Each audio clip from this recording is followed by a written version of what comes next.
السلام علیکم ورحمۃ اللہ وبرکاتہ۔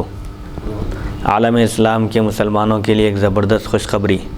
شہر حیدرآباد کی مشہور و معروف دینی اقامتی ہمہ وقتی درسگاہ جامعہ انواریہ کے زیر اہتمام قرآن مجید کی تفسیر کے علاوہ احادیث شریفہ و فقہ کی مشہور و معروف معتبر و مستند صحاح ستہ کو ملا کر جملہ 25 کتابوں کی ویڈیو ریکارڈنگ کا سلسلہ شروع ہو چکا ہے۔ اسی کی ایک سنہری کڑی جامع ترمذی شریف کا درس بھی ہے جو الحمدللہ جاری و ساری ہے۔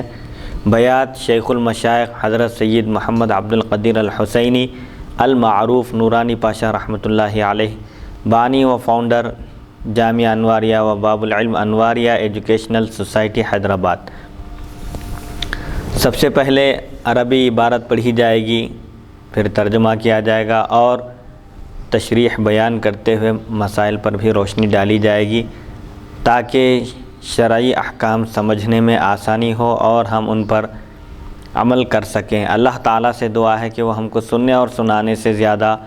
احادیث شریفہ پر عمل کرنے کی توفیق عطا فرمائے، آمین۔ یہ علم کے ابواب کی غالباً دوسری نشست ہے۔ حدیث نمبر 2769 سے آج کے درس کا آغاز ہو رہا ہے۔ بسم اللہ الرحمن الرحیم۔ حدثنا محمد بن بشار حدثنا عبد الرحمن بن مہدی حدثنا معاویۃ بن صالح عن الحسن بن جابر اللخمی عن المقدام بن معدی قریب قال قال رسول اللہ صلی اللہ علیہ وسلم الا هل عسى رجل يبلغه الحديث عني وهو متكئ على أريكته فيقول بيننا وبينكم كتاب الله فما وجدنا فيه حلالا استحللناه وما وجدنا فيه حراما حرمناه وإنما حرم رسول الله صلى الله عليه وسلم كما حرم الله هذا حديث حسن غريب من هذا الوجه۔ حضرت مقدام بن معدی قریب رضی اللہ عنہ سے روایت ہے، رسول اکرم صلی اللہ علیہ وسلم نے ارشاد فرمایا، سن لو، ان قریب ایک آدمی کے پاس، کسی آدمی کے پاس میری حدیث پہنچے گی اور وہ اپنی تخت پر ٹیک لگائے بیٹھا ہوا ہوگا اور کہے گا، ہمارے اور تمہارے درمیان اللہ کی کتاب کافی ہے، ہم جو چیز اس میں حلال پائیں گے اسے حلال سمجھیں گے اور جو اس میں حرام پائیں گے اس کو حرام سمجھیں گے، جبکہ رسول اکرم صلی اللہ علیہ وسلم نے بھی اسی طرح حرام کیا ہے جس طرح اللہ نے حرام کیا۔ اس حدیث شریف میں حدیث شریف کی حجیت بیان کی جا رہی ہے کہ جس طرح قرآن مجید مستقل شرعی احکام بیان کرتا ہے، اسی طرح اللہ تعالیٰ نے حضور اکرم صلی اللہ علیہ وسلم کو بھی قانون سازی کا اختیار عطا فرمایا۔ حضور جس کو حرام فرمائے وہ حرام ہے اور جس کو حلال فرمائے وہ حلال ہے۔ تو اس حدیث شریف میں ایک عظیم فتنے کی خبر دی گئی ہے،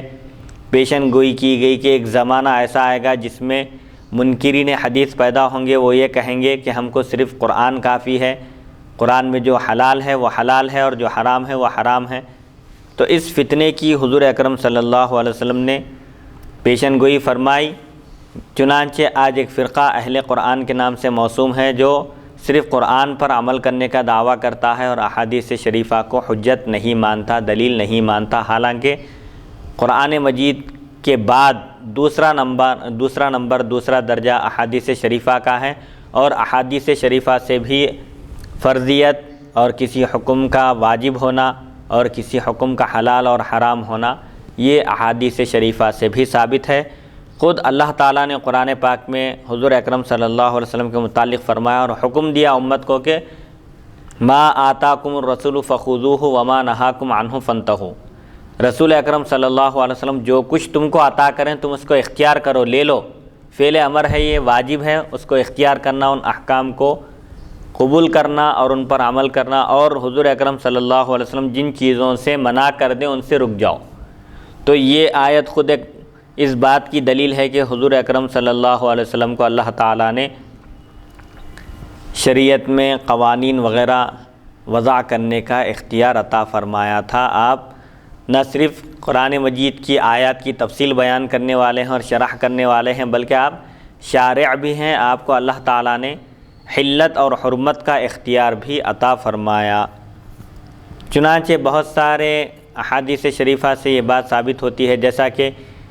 جب حج کی فرضیت کا حکم نازل ہوا تو حضور اکرم صلی اللہ علیہ وسلم نے لوگوں سے فرمایا کہ لوگوں، اللہ تعالیٰ نے تم پر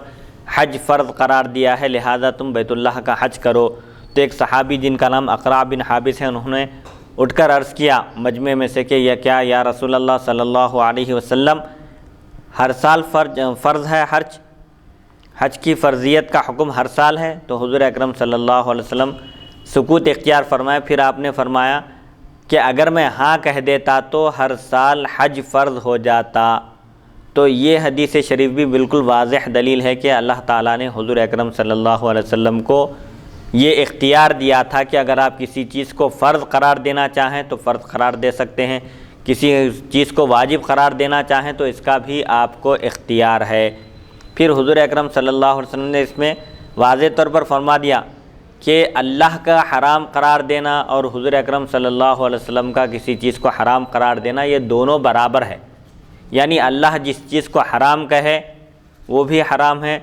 اللہ نہیں فرمایا قرآن میں لیکن حضور اکرم صلی اللہ علیہ وسلم فرما دیے کہ یہ حرام ہے، تو وہ بھی ایسے ہی حرام ہے جیسے قرآن مجید میں اگر اس کا حکم آتا، اس کی حرمت کا حکم آتا تو جس طرح وہ حرام ہوتا،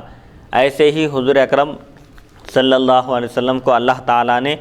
حلت اور حرمت، کسی چیز کو حلال کرنے اور کسی چیز کو حرام کرنے کا اختیار عطا فرمایا تھا۔ یہ بات بالکل روز روشن کی طرح آیا ہے، اس کے لیے بہت سارے دلائل قرآن مجید میں خود موجود ہیں اور احادیث شریفہ سے بھی ثابت ہے اور اجماع امت بھی ہے۔ صحابہ کرام، ائمہ مجتہدین وغیرہ سب قرآن مجید میں اگر وہ حکم نہ پاتے، کسی مسئلے کا حکم نہ پاتے تو وہ احادیث شریفہ میں تلاش کرتے تھے، جیسا کہ حضرت معاذ بن جبل رضی اللہ عنہ کو حضور اکرم صلی اللہ علیہ وسلم نے یمن کا گورنر بنا کر بھیجنے کا ارادہ فرمایا تو ان سے پوچھا کہ اے معاذ، اگر کوئی مسئلہ درپیش ہو جائے تو تم کیا کرو گے، کہ کیسے فیصلہ کرو گے؟ تو حضرت معاذ بن جبل رضی اللہ عنہ نے عرض کیا کہ میں پہلے قرآن مجید میں تلاش کروں گا، قرآن مجید کی روشنی میں فتویٰ دوں گا، فیصلہ کروں گا، اس مسئلے کا حکم بتاؤں گا۔ تو حضور اکرم صلی اللہ علیہ وسلم نے فرمایا کہ فَإِن لَّمْ تَجِدْ، اگر تم قرآن میں نہ پاؤ اس کا حکم، فَإِن لَّمْ تَجِدْ فرمایا حضور اکرم صلی اللہ علیہ وسلم کہ اگر تم نہ پاؤ، وہ حکم تو موجود ہے لیکن تمہاری رسائی نہ ہو، وہاں تک تم پہنچ نہ سکو، تو اس وقت کیا کرو گے؟ تو انہوں نے عرض کیا کہ میں آپ کے احادیث شریفہ اور آپ کی سنت سے میں فیصلہ کروں گا، سنن میں اس کو تلاش کروں گا اس حکم کو کہ احادیث شریفہ میں اس حکم کی نوعیت کیا ہے اور ہم کو کیا رہنمائی ملتی ہے، میں احادیث شریفہ کی روشنی میں فیصلہ کروں گا۔ حضور فرمایا اگر احادیث میں بھی نہ پاؤ تو اس وقت انہوں نے عرض کیا کہ میں اجتہاد کروں گا، اس مسئلے کی نظیریں تلاش کروں گا، اس جیسے مسئلے ہوں گے تو اس کے لحاظ سے قیاس کر کے میں اپنی رائے سے فیصلہ کروں گا اور اس میں کسی قسم کی کوئی کوتاہی نہیں کروں گا۔ تو حضور اکرم صلی اللہ علیہ وسلم نے ان کی تعریف فرمائی اور ان کو شاباشی دی اور فرمایا کہ تمام تعریف اس اللہ کے لیے ہے جس نے اپنے رسول کے قاصد کو اس چیز کی توفیق بخشی جس سے وہ راضی اور خوش ہے۔ تو اس سے یہ بات معلوم ہوتی ہے کہ سب سے پہلا درجہ قرآن مجید کا ہے۔ قرآن مجید میں کسی حکم کا، اگر کسی مسئلے کا حکم تلاش کرنا ہے قرآن مجید میں تلاش کریں گے، قرآن مجید میں اگر نہ ملے تو پھر احادیث شریفہ کی طرف رجوع کریں گے، اگر احادیث شریفہ میں بھی نہ ملے تو اس وقت اجتہاد کریں گے، قیاس کریں گے۔ تو بہرحال یہ ایک عظیم فتنے کی جو پیشن گوئی کی گئی تھی، آج بھی اہل قرآن کے نام سے ایک فرقہ موجود ہے جو صرف قرآن مجید کو حجت مانتا ہے، قرآن مجید کو تسلیم کرتا ہے اور احادیث شریفہ کو نہیں مانتا۔ تو حضور محدثین، مفتی صاحب، بعض محدثین اور مجتہدین اور علماء صالحین کی ایک جماعت یہ فرماتی ہے کہ جو شخص حضور صلی اللہ علیہ وسلم کی حدیث کا انکار کرے، یعنی حدیث کے کئی درجے ہیں، بعض احادیث ایسے ہیں جو شخص اس کا انکار کرتا ہے تو وہ بھی اسلام کے دائرے سے خارج ہے، یعنی وہ شخص کافر ہو جائے گا۔ کیا یہ صحیح ہے مفتی صاحب؟ جی، احادیث شریفہ کے بھی درجے ہیں، ایک متواتر ہے، ایک مشہور ہے، خبر واحد ہے۔ اب یہ مختلف جو درجات ہیں اس لحاظ سے جو قطعی احادیث شریفہ ہیں، متواتر درجے کی جو حدیث ہے اس کے بھی مختلف درجات بیان کیے گئے۔ بعض حدیثوں کا انکار کفر ہے، بعض حدیثوں کا انکار گمراہی ہے اور بعض حدیثوں کا انکار بدعت کی مبتدعین میں انسان کو شمار کر دیتا ہے. یعنی حدیث شریف کا انکار کرنے والے اب کون سی حدیث کا انکار کر رہے ہیں؟ وہ جو قطعی دلائل سے ثابت ہے، جس کی سند بالکل معتبر ہے، حسن صحیح ہے، ایسی حدیثوں کا انکار اگر کریں گے متواتر کا تو انسان کافر ہو جائے گا. تو مختلف درجات ہیں. وہ جو مفتی صاحب وہ جو کافر ہوں گے جی، تو کیا کافروں میں بھی کیٹیگری ہے کیا؟ ایک مطلب کافر کے قریب، یا تو پھر یہاں پر اس لیے کافر کہا جا رہا ہے کہ اس کو تنبیہ کے لیے، آگاہ کرنے کے لیے، ڈرانے کے لیے، وہ کلمہ پڑھنے والا ہے، نماز پڑھنے والا ہے، قرآن کو مان رہا ہے، حضور اکرم صلی اللہ علیہ وسلم کی سنت مبارکہ پر عمل کر رہا ہے، لیکن ایسی احادیث جس سے انسان کافر ہو جاتا ہے متواتر، جیسا کہ بھی آپ ارشاد فرمائیں جی، تو وہ حدیث کا جو ہے وہ انکار کر رہا ہے، کیا اس کے بعد بھی وہ کافر ہو جائے گا؟ اور پھر وہ کافر کیسا کافر ہوگا؟ جیسا غیر مسلم اللہ کی ذات میں کسی کو شریک کر کر شرک کرتے ہیں، کفر کرتے ہیں، جی، تو کیا وہ درجے کا کافر ہو جائے گا یہ؟ انکار نہیں، انکار کرنے کی صورت میں، متواتر حدیث کا انکار کرنے کی صورت میں کافر ہو جائیں گا مطلق. جب حدیث کا انکار کرا تو سنتوں کو کیا تسلیم کرے گا؟ کیونکہ سنتیں بھی احادیث شریفہ ہی سے ثابت ہے. حضور اکرم صلی اللہ علیہ وسلم کا طور طریقہ عبادات میں، عادات میں اور تمام احوال میں زندگی کے، یہ احادیث شریفہ ہی سے ثابت ہے. تو اہل قرآن کا جو فرقہ ہے، قرآن مجید میں جو احکام بیان کیے گئے ہیں انہی کو تسلیم کرتے ہیں. احادیث شریفہ کے ذریعے جو احکام ثابت ہیں ان احکام کو نہیں مانتے. حالانکہ قرآن مجید میں نماز کا حکم مطلق ہے، نماز پڑھنے کا حکم ہے. فجر کی کتنی رکعتیں ہیں، کون سی سنتیں مؤکدہ ہیں اور کون سی غیر مؤکدہ ہیں، واجب کیا ہے، جمعہ کے احکام کیا ہے، زکوٰۃ کا حکم بیان کیا گیا. زکوٰۃ فرض ہے، یہ کہا گیا زکوٰۃ ادا کرو، لیکن زکوٰۃ کا نصاب کیا ہے، اس کے شرائط کیا ہیں اور اس کے ارکان کیا ہیں، اس کی تفصیلات کیا ہیں، یہ بیان نہیں کیے گئے. تو حضور اکرم صلی اللہ علیہ وسلم نے اپنے عمل مبارک سے، اپنے اقوال مبارکہ سے ان تمام احکام کی عملی آپ نے تفسیر پیش فرمائی، عملی نمونہ امت کے سامنے پیش کیا. تو بہرحال مختلف درجات ہیں. کافر تو ایک ہی درجے کا ہوتا ہے، لیکن احادیث شریفہ کے جو درجات مختلف ہیں اس لحاظ سے بعض احادیث کا انکار کرنے والا کافر ہو جاتا ہے اور بعض احادیث کا انکار کرنے والا فاسق اور فاجر کہلاتا ہے اور بعض مبتدع کہلاتے ہیں، بدعتی. کیونکہ صحابہ کرام احادیث شریفہ بیان کرتے اور کوئی بیچ میں کچھ کہتے تو صحابہ ڈانٹ دیتے تھے اور فرماتے تھے کہ میں قول رسول پیش کر رہا ہوں اور تم اپنی رائے پیش کر رہے ہو. تو بہرحال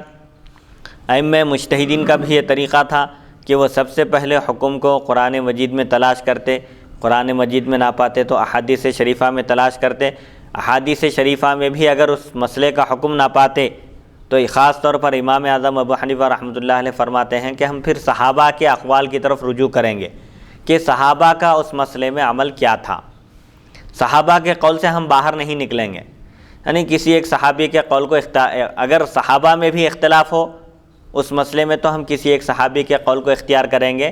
وہاں پر ہم اجتہاد یا قیاس نہیں کریں گے. ہاں اگر اس مسئلے میں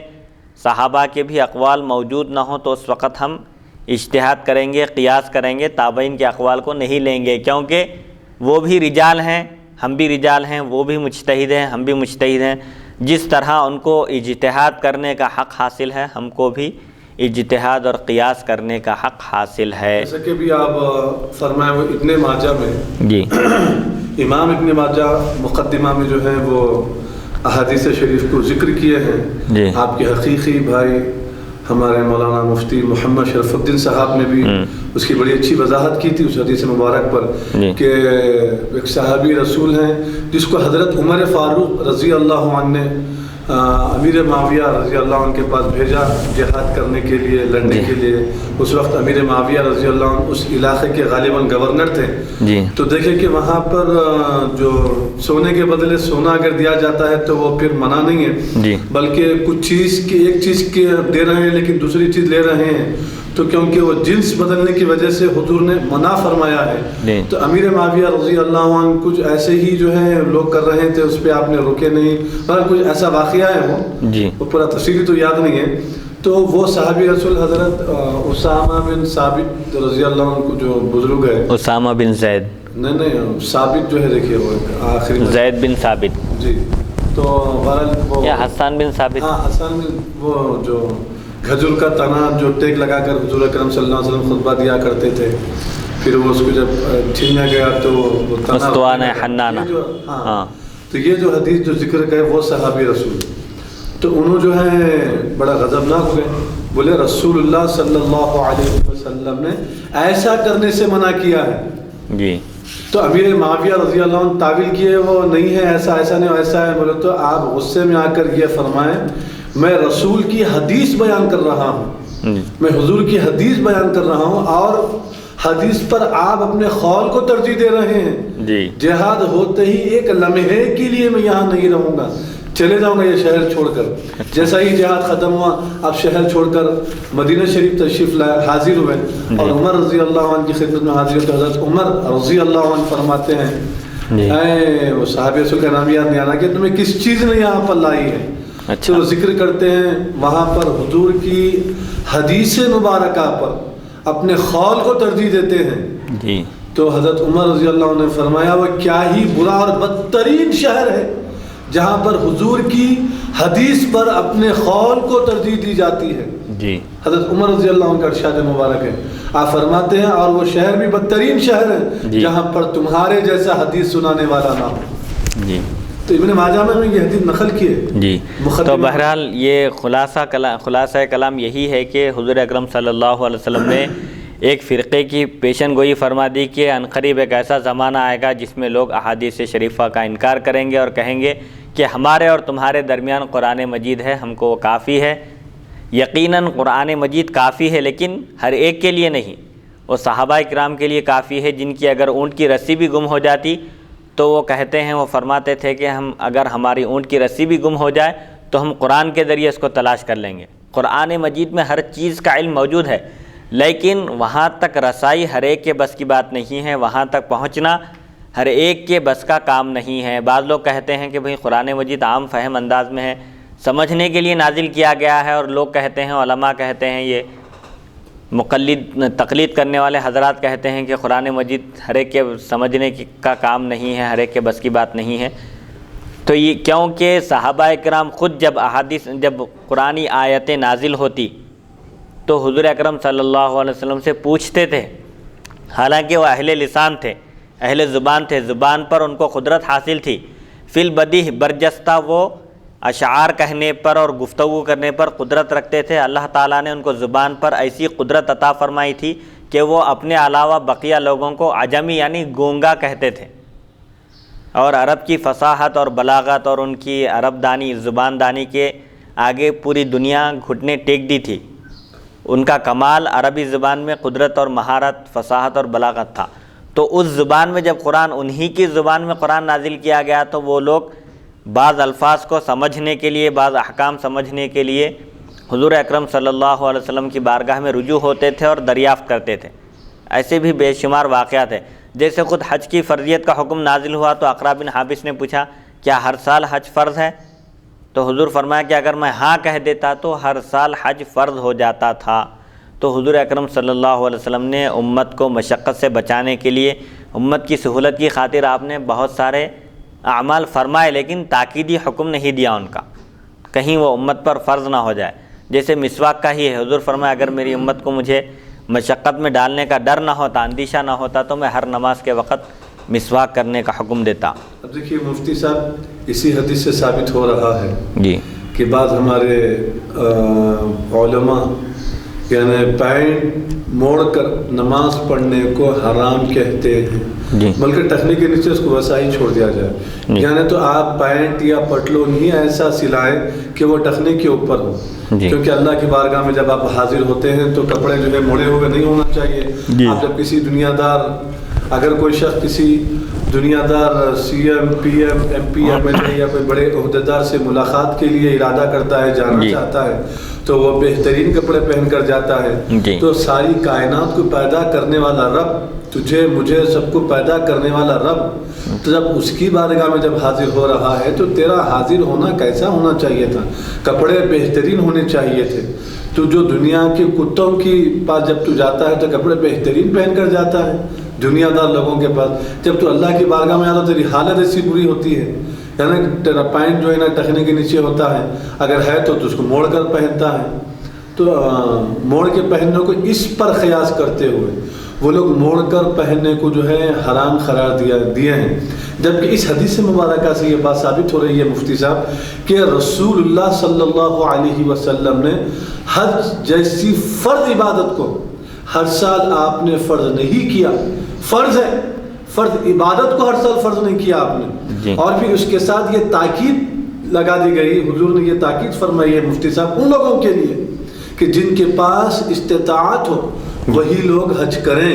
جن کے پاس استطاعت نہ ہو تو حج کرنے کی ضرورت نہیں ہے، جی پوری زندگی نہیں بھی کرا تو اس سے پوچھ ہونے والی، کیونکہ فرض ہوں گا ہی نا اس کے بعد استطاعت فرض ہے، استطاعت پر فرض ہو رہی ہے، تو اس سے معلوم ہو رہا ہے کہ فرض احکام میں بھی اگر قرآن حدیث میں کوئی واضح طور پر بیان نہ کیا گیا ہو تو اس میں جو ہے سختی نہیں کرنا چاہیے اپنی طرف سے، اور ہمارا حال یہ ہو گیا ہے مفتی صاحب لوگوں کا بعض ہمارے علماء کرام کا کہ وہ موڑنے کو حرام بول رہے ہیں، جبکہ رسول اللہ فرض جیسی عبادت کو جو ہے نا زندگی میں ایک بار وہ بھی استطاعت ہے تو فرض ہے، بولے فرض عبادت کو آپ مستحب چیزوں کو آپ جو ہے نا موڑنا حرام، یہ حرام وہ حرام، دین آسان مذہب ہے، ہمارے بعض لوگ مفتی صاحب دین کو مشکل کر دیا ہے۔ تو بہرحال بعض احادیث شریفہ میں یہ بات اس بات کی بھی تاکید کی گئی ہے کہ قرآن مجید میں جو احکام بیان کیے گئے ہیں، احادیث شریفہ میں جو احکام بیان کیے گئے ہیں،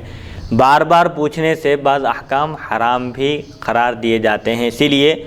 اللہ تعالیٰ نے جن چیزوں کے بارے میں کوئی حکم بیان نہیں کیا حلت اور حرمت کا، وہاں خاموش ہو جانا چاہیے، پوچھنے کی وجہ سے کبھی وہ چیز حرام قرار دی جاتی ہے، اس لیے خاموشی اختیار کرنا، جو حلال ہے وہ حلال ہے، بالکل واضح ہے، حلال بھی واضح ہے، حرام بھی واضح ہے، البتہ ان دونوں کے درمیان بعض ایسی چیزیں ہیں جو مشتبہ ہیں، جن کے بارے میں شک ہے کہ وہ حلال ہیں یا حرام، تو ایسی چیزوں سے بھی جو شخص بچے گا اس کا دین محفوظ رہے گا، وہ دین میں مکمل ہوگا، جیسا کہ بخاری شریف میں ایک حدیث ہے کہ حلال بھی بالکل واضح ہے اور حرام بھی واضح ہے، البتہ ان دونوں کے درمیان بعض چیزیں مشتبہ ہیں، تو جو شخص مشتبہ یعنی جس کے بارے میں ڈاؤٹ ہے کہ یہ کرنا چاہیے یا نہیں کرنا چاہیے، ایسا اگر ڈاؤٹ ہے، شک ہے، تو بعض ایسی چیزیں بھی ہے، تو وہاں پر کیا کرنا چاہیے؟ احتیاط کرنا چاہیے، بچنا چاہیے، جو ایسا بچے گا، تقوی و پرہیزگاری اختیار کرے گا تو وہ دنیا میں بھی کامیاب ہوگا اور آخرت میں بھی کامیاب ہوگا۔ مثال کے طور پر حضرت سیدنا امام اعظم ابو حنیفہ رحمۃ اللہ علیہ کپڑوں کی تجارت کیا کرتے تھے، ایک تھان میں عیب تھا، نقص تھا، کمی آ گئی تھی جس کی وجہ سے اس کا ریٹ کم ہو گیا تھا، آپ نے اپنے خادم کو جو دکان پر بیٹھا کرتا تھا کپڑے کی، اس کو تاکید کر دی تھی اور فرما دیا تھا کہ فلاں تھان میں عیب ہے، نقص ہے، کپڑے میں نقص آ گیا تو اس کا ریٹ، اس کی قیمت کم ہو جاتی ہے، لہذا اس تھان کی جو قیمت ہے اس سے کم قیمت میں عیب بتا دے کے خریدار کو عیب بتا کر کم قیمت میں بیچنے کا آپ نے حکم دیا تھا، لیکن اتفاق سے اس شخص کے ذہن سے وہ بات نکل گئی اور اس نے جو اصل ریٹ تھا، جو اصل قیمت تھی، اسی قیمت میں وہ عیب دار تھان بیچ دیا۔ جب آپ واپس تشریف لائے دکان اور معلوم ہوا تو آپ نے وہ پوری کی پوری قیمت خیرات کر دی، کیوں؟ اس میں شبہ آ گیا۔ شبہ جب آتا تھا، بزرگان دین شبہ سے بھی احتیاط کرتے تھے، حرام تو بہت دور کی چیز ہے، اس سے تو بچتے ہی بچتے تھے، لیکن جس چیز میں ڈاؤٹ آ جائے، شک آ جائے یا شبہ واقع ہو جائے، دل گوارا نہیں کر رہا وہ چیز لینے کے لیے، تو وہاں پر نہیں لیتے تھے۔ جیسا کہ بزرگان دین کے بھی واقعات ہے کہ وہ لوگ مدارس میں پڑھاتے یا جہاں بھی ڈیوٹی انجام دیتے، ذمہ داری نبھاتے تھے، تو وہاں پر وہ لوگ 1 روپیہ بھی حرام کا نہیں لیتے تھے، بلکہ بعض ایسے بھی واقعات سننے میں آئے ہیں کہ بعض بڑے بڑے اپنے وقت کے محدثین، اساتذہ جو تمام علوم اور فنون میں مہارت رکھتے ہیں، ان سے کوئی مدرسے کی ٹائمنگ میں، اوقات میں ملنے کے لیے آتا تو اس کو وقت نہیں دیتے تھے، کیونکہ وہاں کی جو ٹائمنگ ہے، جو اوقات ہے، وہ امانت ہے، دوسروں سے گفتگو کرنے کے لیے یا دوسروں کے ساتھ بیٹھ کر باتیں کرنے کے لیے یا دوسروں سے ملاقات کے لیے نہیں ہے وہ ٹائمنگ۔ اور بعض تو ایسے بھی واقعات سننے میں آئے ہیں کہ جہاں کے اساتذہ درس حدیث دیتے، درس تفسیر دیتے، درس فقہ دیتے، مدرسے میں طلباء کو پڑھاتے، اور مہینے کی جو ان کی تنخواہ مقرر ہوتی تھی اس میں اگر کسی دن درس نہیں دے سکتے بچوں کو، یا کسی سے ملاقات ہو جاتی یا ٹائمنگ ان کا وقت ضائع ہو جاتا لوگوں کی ملاقات کی وجہ سے، تو اس کو نوٹ کر کے رکھتے، اور پہلی پہ جب ان کو تنخواہ ادا کی جاتی تو اس میں سے اتنی تنخواہ کم کر کے وہ لوگ لیتے تھے اور بقیہ تنخواہ واپس دیتے تھے۔ سبحان اللہ، سبحان۔ تو یہ شبہ کی چیزوں سے بچنا ہے۔ جہاں جو ذمہ داری ہے، جو ڈیوٹی ہے، وقت بھی امانت ہے۔ امانت کا مفہوم جو عام طور پر لوگوں کے ذہن میں ہے، کوئی سونا لا کر رکھا دیے، چاندی لا کر رکھا دیے، رقم لا کر رکھا دیے، اس کو بس محفوظ رکھنا ہے اور ان کو مطالبے کے وقت حوالے کر دینا ہے، یہ تو ایک عام مفہوم ہے۔ لیکن امانت کا جو مفہوم ہے اتنا وسیع ہے کہ ہر چیز میں امانت ہے۔ بیان کرنے میں، انسان کے قول اور فعل میں امانت ہونا، اس کے اوقات میں امانت ہونا، اس کی زندگی میں امانت، جہاں کام کر رہا ہے وہاں کی ٹائمنگ، وہاں کے اشیاء میں بھی اس کی امانت داری کا ظہور ہونا چاہیے۔ اور بہرحال منکرین حدیث کا جو فتنہ ہے ہر دور میں رہا ہے، اور علماء کی ذمہ داری ہے کہ وہ اس فتنے کا رد کریں، اور ان کے اعتراضات اور شبہات کے بہت سارے جوابات بھی دیے گئے ہیں۔ وہ لوگ احادیث شریفہ کو بے بنیاد کیوں کہتے ہیں، ان کے کیا اعتراضات ہیں، تفصیلات احادیث شریفہ کی کتابوں میں عام طور پر شروحات میں بھی لکھے ہوئے ہیں۔ حدیث نمبر 2770، باب ما جاء فی کراہیت کتابۃ العلم۔ حدثنا سفیان بن وکیع حدثنا ابن عیینۃ عن زید بن اسلم عن ابیہ عن عطاء بن یسار عن ابی سعید قال استأذنا النبی صلی اللہ علیہ وسلم فی الکتابۃ فلم یأذن لنا، وقد روی هذا الحدیث من غیر الوجہ ایضا عن زید بن اسلم ورواہ حمام عن زید بن اسلم۔ حدیث شریف لکھنے کی ممانعت، کتابت، علم کی کتابت کے بارے میں۔ ابتدائے اسلام میں جب قرآن مجید کا نزول ہو رہا تھا، احکام الہی کا سلسلہ جاری تھا، وحی کا سلسلہ ابھی جاری و ساری تھا، اس وقت صحابہ نے حضور اکرم صلی اللہ علیہ وسلم سے حدیث شریف لکھنے کی اجازت طلب کی، تو آپ نے منع فرما دیا تھا، کیونکہ قرآن مجید اور احادیث شریفہ دونوں خلط ملط ہو سکتے ہیں۔ اس لیے اس احتیاط کے پیش نظر آپ نے ابتدا میں احادیث شریفہ کی کتابت سے منع فرمایا تھا، لیکن بعد میں آپ نے اجازت دے دی، جیسا کہ ایک صحابی حضور سے عرض کیا کہ مجھے لکھ کر دیجئے، تو حضور فرمایا کہ اکتبوا لابی شاہ، ابو شاہ کو لکھ کر دے دو، یا فرامین۔ حضرت ابو سعید خدری رضی اللہ عنہ فرماتے ہیں ہم نبی اکرم صلی اللہ علیہ وسلم سے حدیث لکھنے کی اجازت طلب کیے تو آپ نے اجازت نہیں دی۔ اب بعد میں احادیث شریفہ کی کتابت کی اجازت کے احادیث ذکر کر رہے ہیں، تو اس سے معلوم ہوتا ہے کہ یہ پہلا حکم منسوخ ہے۔ احادیث شریفہ کو لکھنے کی اجازت نہیں دی گئی تھی، اس لیے کہ اس وقت وحی کا نزول جاری تھا، قرآن مجید کی آیتیں اتر رہی تھی، تو اب جب حدیث شریف کو اور قرآن کو ایک ساتھ ملا کر لکھیں گے تو شبہ ہو جائے گا، اشتباہ پیدا ہو سکتا ہے کہ احادیث شریفہ کون سی ہیں اور قرآن مجید کی آیتیں کون سی ہیں، اسی لیے منع کیا گیا تھا۔ بعد میں پھر اس کی اجازت دے دی گئی۔ حدیث نمبر 2771، باب ما جاء فی الرخصۃ فیہ۔ حدثنا قتیبۃ حدثنا اللیث عن الخلیل بن مرۃ عن یحیی بن ابی صالح عن ابی ہریرہ قال کان رجل من الانصار یجلس الى رسول اللہ صلی اللہ علیہ وسلم فیسمع من النبی صلی اللہ علیہ وسلم الحدیث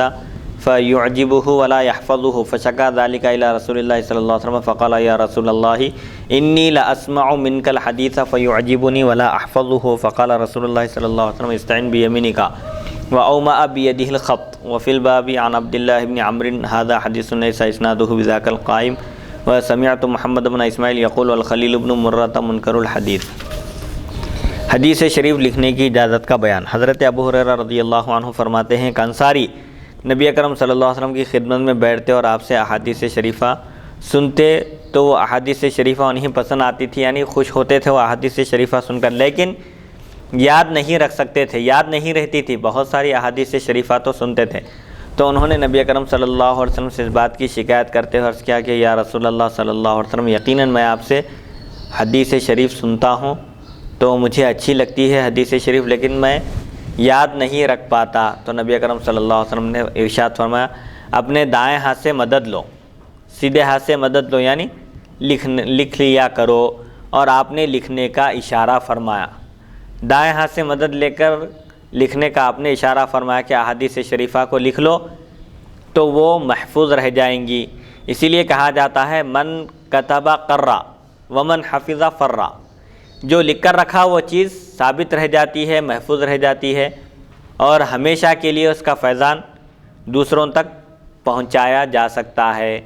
جبکہ جو چیز یاد کی جاتی ہے، یاد رکھی جاتی ہے، کسی بھی وقت وہ ذہن سے نکل جا سکتی ہے، کیونکہ الانسان مرکب من الخطأ والنسیان، انسان کے اندر بھول کی کیفیت ہے کہ انسان بھول جاتا ہے۔ اسی لیے صرف یاد رکھنے سے، حافظے پر دار و مدار رکھنے سے انسان کے ذہن سے کبھی وہ بات نکل جا سکتی ہے، لیکن لکھ لیا جائے، اس کو محفوظ کر دیا جائے تو اس طریقے سے بھی وہ چیز محفوظ ہو جاتی ہے۔ بہرحال اس حدیث شریف میں حدیث شریف کو لکھنے کی، کتابت کرنے کی اجازت دی گئی ہے۔ بعض صحابہ کے پاس صحیفے لکھے ہوئے بھی تھے، احادیث شریفہ کی کتابیں وہ اپنے پاس نوٹ کیا کرتے تھے، جیسا کہ حضرت ابو ہریرہ رضی اللہ عنہ فرماتے ہیں، آگے کی حدیث میں آ رہا کہ صحابہ میں سب سے زیادہ احادیث شریفہ روایت کرنے والے حضرت ابو ہریرہ رضی اللہ عنہ ہیں۔ تقریباً آپ سے 5374 احادیث شریفہ مروی ہیں۔ آپ فرماتے ہیں کہ مجھ سے زیادہ صحابہ میں کوئی بھی حدیث بیان کرنے والا نہیں ہے، البتہ عبداللہ بن عمر نامی ایک صحابی ہیں، وہ بیان کرتے ہیں۔ فرق یہ ہے کہ وہ لکھ کر رکھتے ہیں اور میں نہیں لکھتا، مطلب میرا دار و مدار حافظے پر ہے۔ حدیث نمبر 2772، حدثنا یحیی بن موسیٰ و محمود بن غیلان قال حدثنا الولید بن مسلم عن الاوزاعی عن یحیی بن ابی کثیر عن ابی سلمۃ عن ابی ہریرہ ان النبی صلی اللہ علیہ وسلم خطب فذکر قصۃ فی الحدیث فقال ابو شاہ اکتبوا الی یا رسول اللہ، فقال رسول اللہ صلی اللہ علیہ وسلم اکتبوا لابی شاہ وفی الحدیث قصۃ ھذا حدیث حسن صحیح وقد روى شیبان عن یحیی بن ابی کثیر مثل ھذا۔ مفتی صاحب اس میں حدیث سے پہلے والی جو حدیث میں آپ فرمائیں کہ ایک صحابی رسول وہ فرماتے ہیں کہ میں لکھ کر رکھتا تھا اور وہ جو ہے حافظے کے ذریعے اس کو محفوظ رکھتے تھے، جی، تو اس میں امت کے لیے تعلیم کیا ہے؟ تو خالی حافظے کے ذریعے محفوظ رکھنا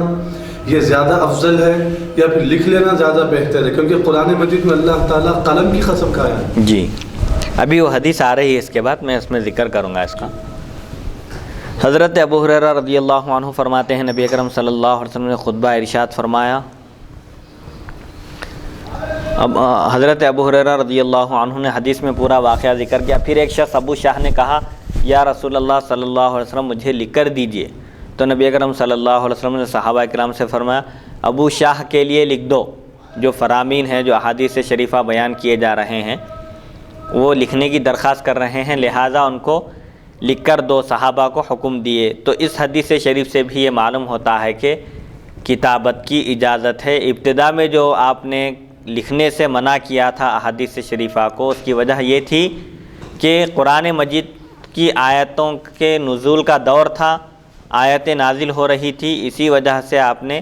منع فرمایا کہ کہیں قرآن اور حدیث دونوں خلط ملط نہ ہو جائیں۔ حدیث نمبر 2773، حدثنا قتیبہ حدثنا سفیان بن عیینہ عن عمرو بن دینار عن وہب بن منبہ عن اخیہ وهو حمام بن منبہ قال سمعت ابا ہریرہ یقول لیس احد من اصحاب رسول اللہ صلی اللہ علیہ وسلم اکثر حدیثا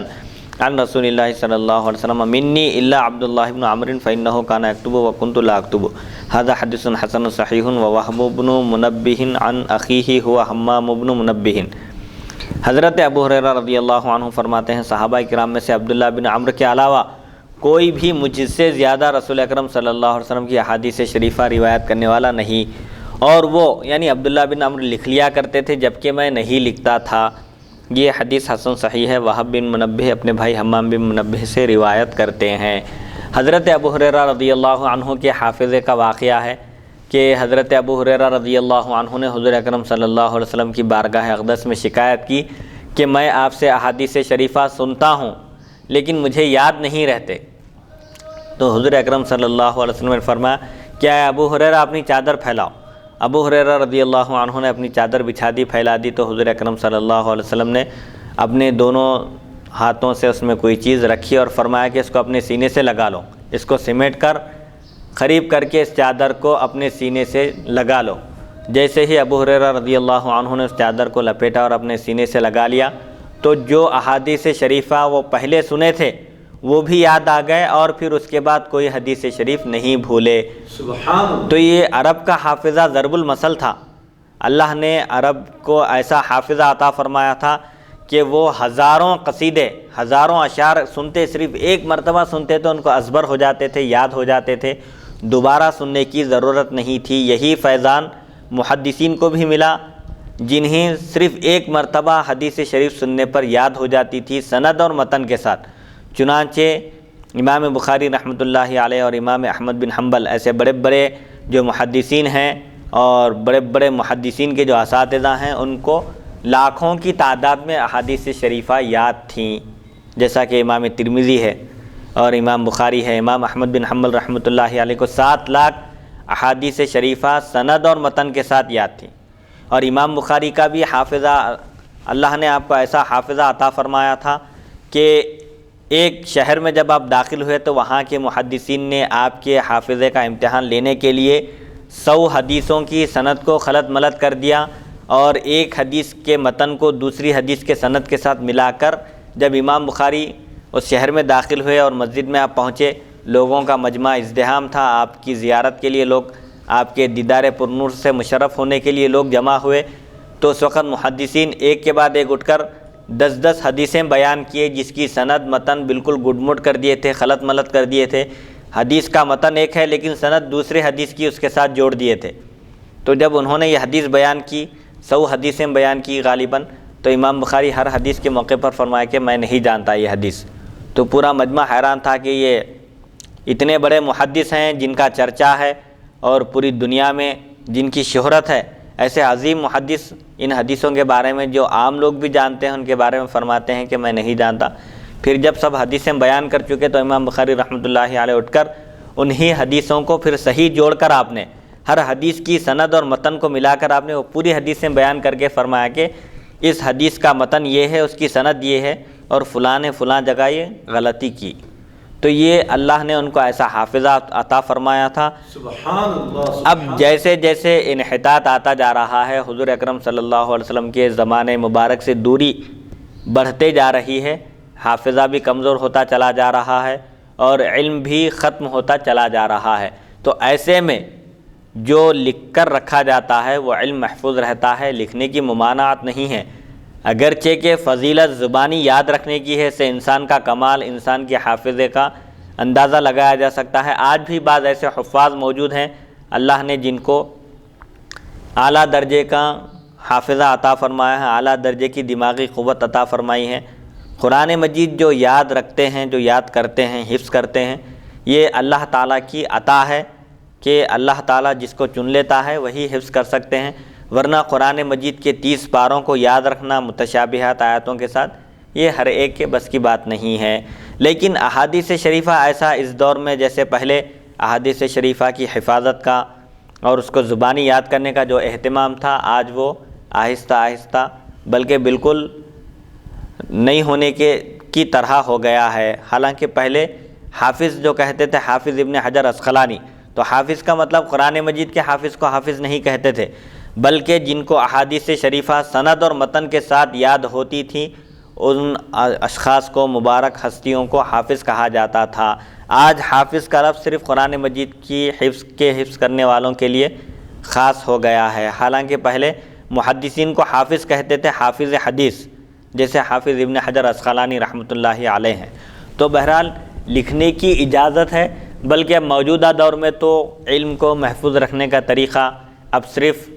کتابوں پر رہ گیا ہے۔ اب مختلف ذرائع جیسے عام طور پر ایجاد ہوتے رہتے ہیں، کمپیوٹروں کے ذریعے، کمپیوٹر میں بھی بہت سارا مواد موجود رہتا ہے اور اس کو سیو کیا جا سکتا ہے۔ تو بہرحال لکھنے کی بھی اجازت ہے۔ کوئی زبانی یاد کرتا ہے تو زبانی یاد کرنے کے علاوہ اگر اس کو لکھ کر بھی محفوظ رکھ لے تو یہ بھی بہتر ہے، تاکہ کبھی اگر بھول جائے تو پھر اس سے مراجعات کر سکے، اس کی طرف رجوع کر سکے۔ حدیث نمبر 2774، باب ما جاء فی الحدیث عن بنی اسرائیل۔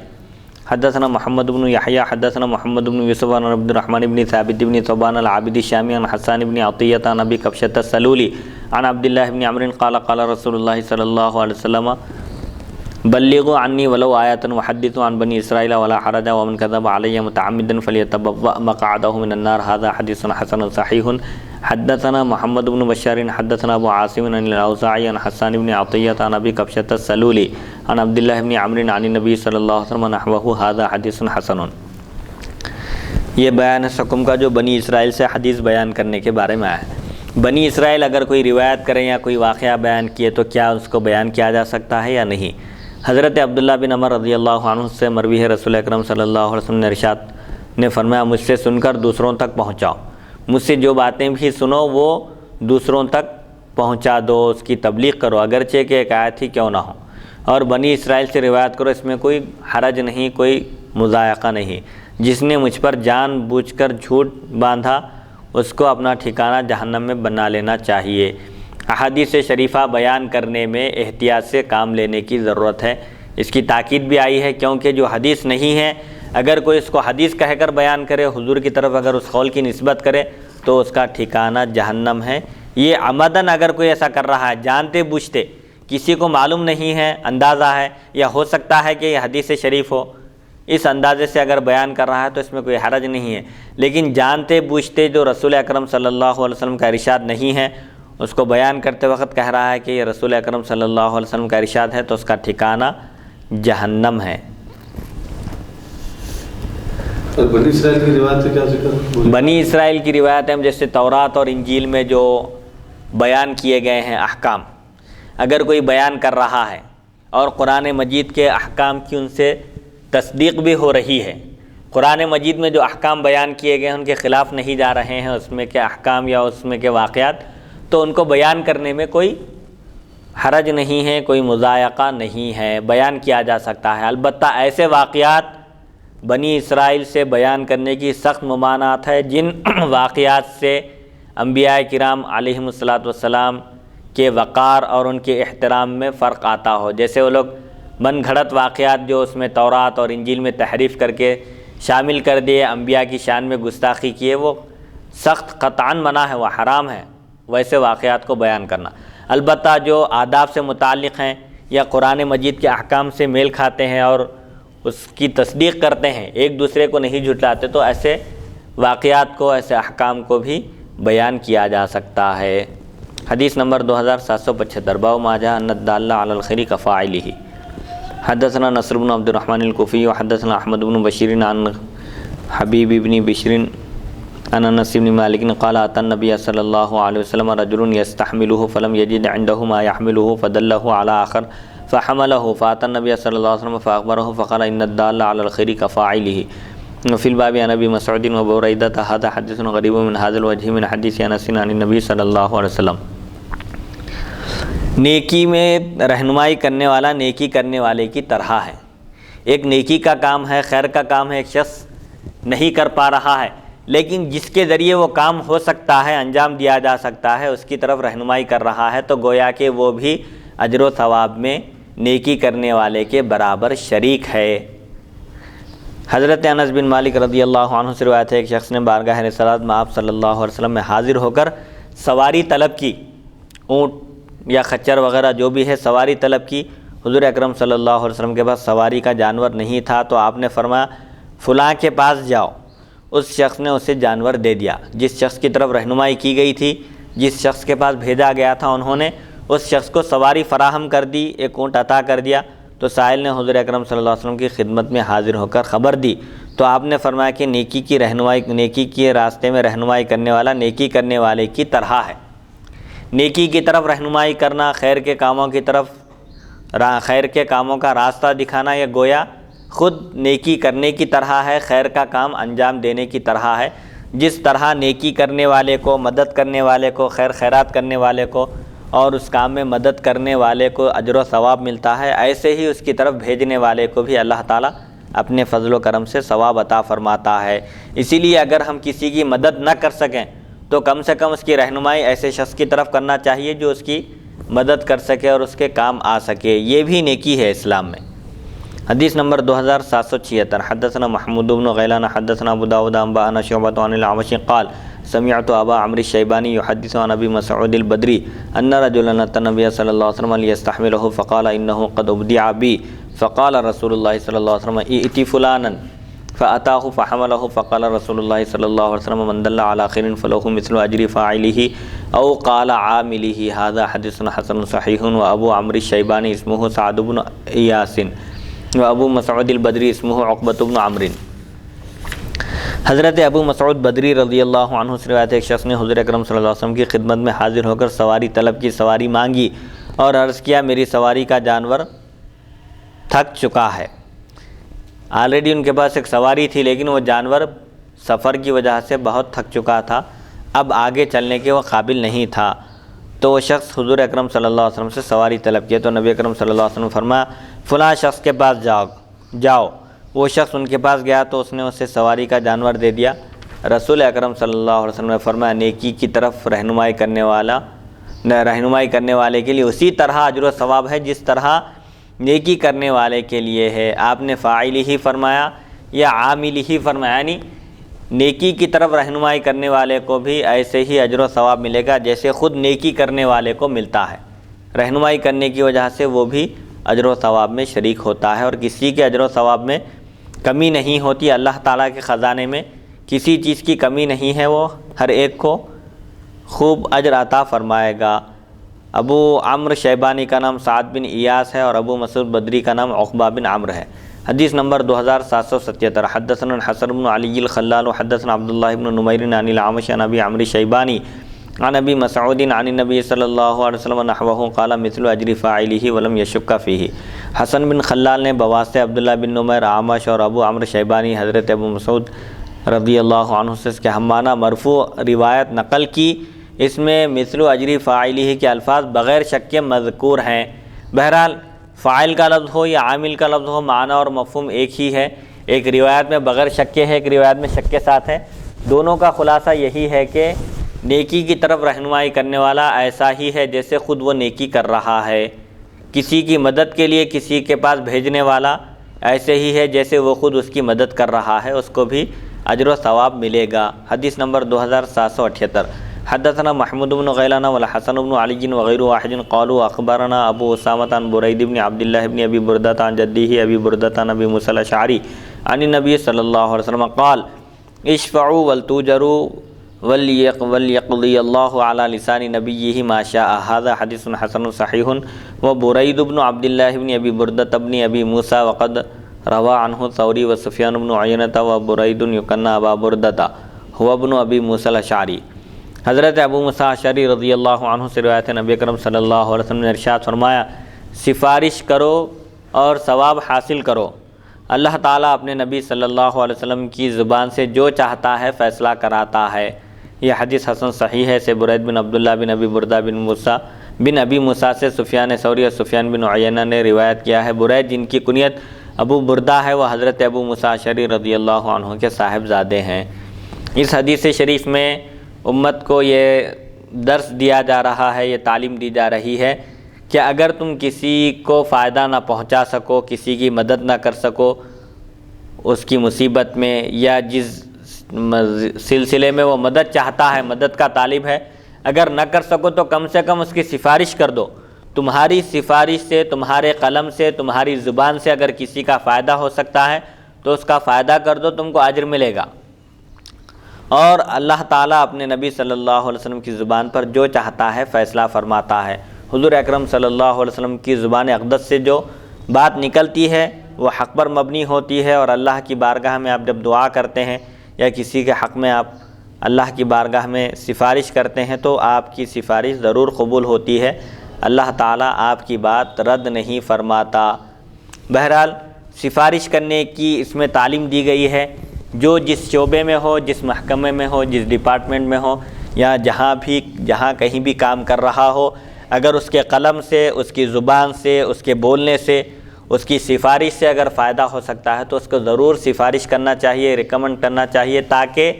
اللہ تعالیٰ کے پاس وہ اجر و ثواب کا مستحق قرار پائے۔ حدیث نمبر 2779 حدثنا محمد بن غیلان حدثنا وکیع و عبد الرزاق عن سفیان عن الاعمش عن عبد الله بن مرة عن مسروق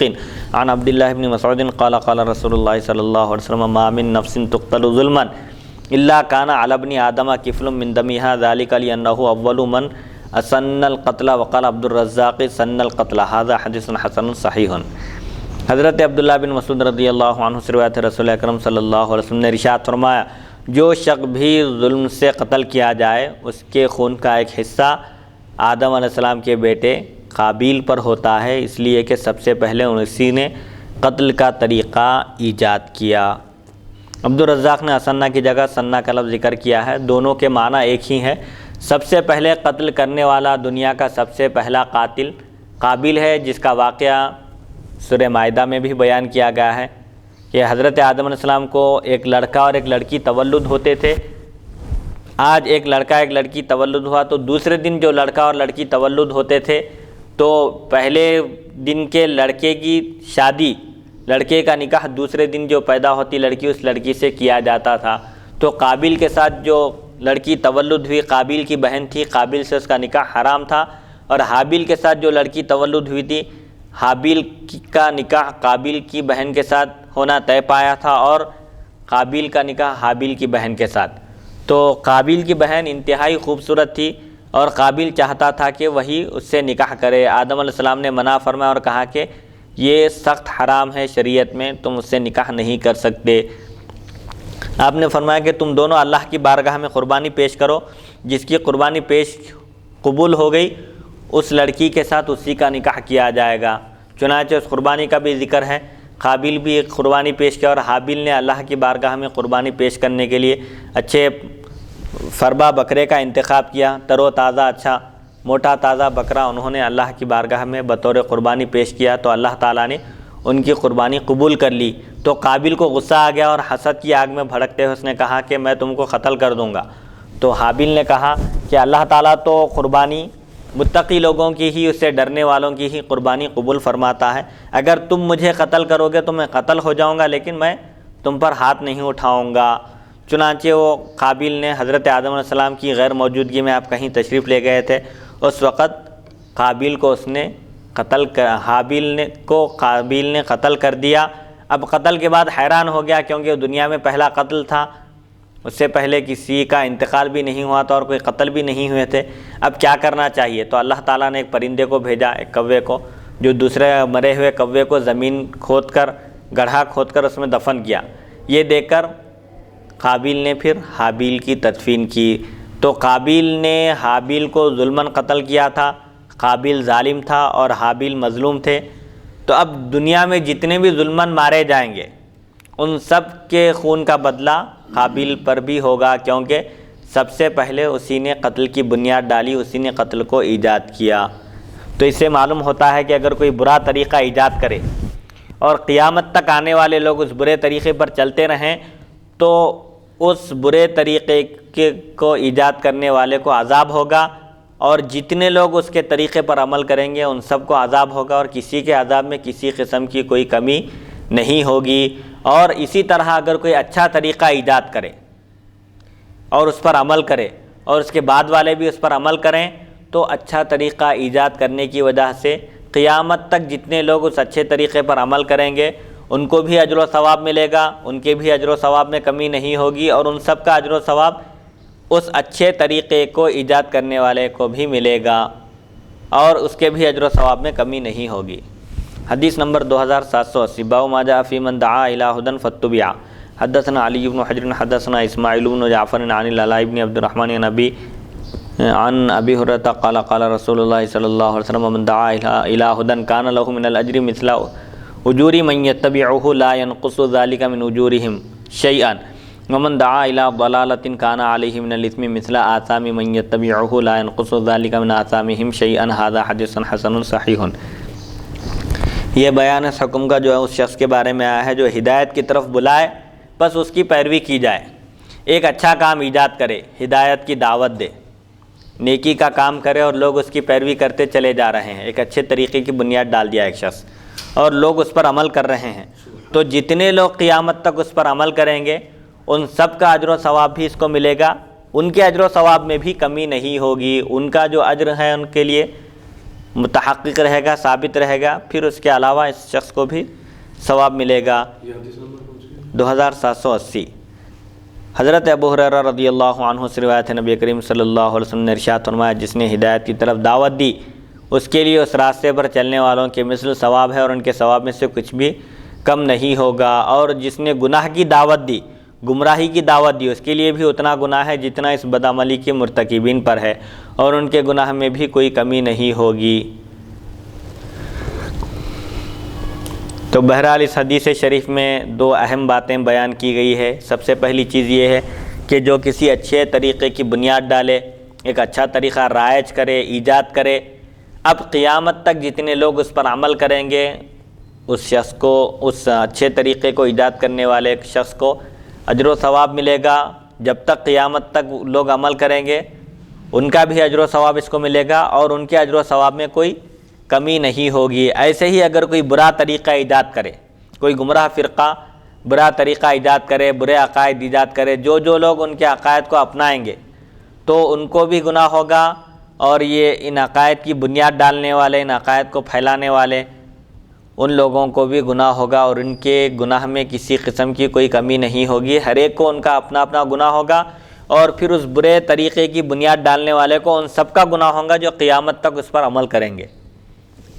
حدیث نمبر 2781 حدثنا احمد بن منیع حدثنا یزید بن ہارون قال حدثنا المسعودی عن عبد الملک بن عمیر عن ابن جریر بن عبد اللہ عن ابیہ قال قال رسول اللہ صلی اللہ علیہ وسلم من سن سنت خیر فاتبع علیہا فلہ اجرہ ومثل اجور من اتبعہ غیر منقوص من اجورہم شیئا